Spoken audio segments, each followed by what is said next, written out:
Hello there, good afternoon. Well, there's been some snow for many places today, and that's caused all sorts of problems on the roads. Particularly poor has been the West Midlands, the M42, M50, M54, very badly affected this morning. Parts of Wales as well, severe disruption. And in the northeast, well, it's snowing now in Newcastle, and I wouldn't be surprised if there were some problems too on the A1M. Well, let's take a look at the radar picture, and that shows a lot of snow showers. They really were very nasty this morning through parts of Wales, stretching into the West Midlands.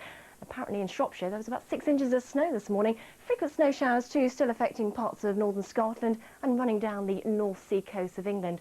And it's these snow showers actually in the northeast that we'll have to watch this afternoon.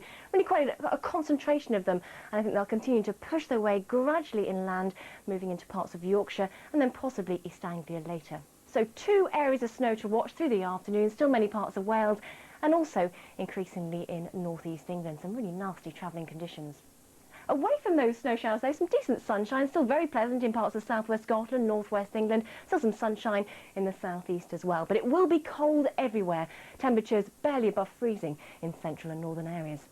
Now hopefully the worst of the snow will be over by tonight, and then it'll be a cold night, much colder than last night actually, with lighter winds, so temperatures falling away quickly, a hard frost down to -10, and it does look as though it'll be very frosty as we head away into the new year, but a hint later in the week of a bit of a change, some milder air starting to creep in.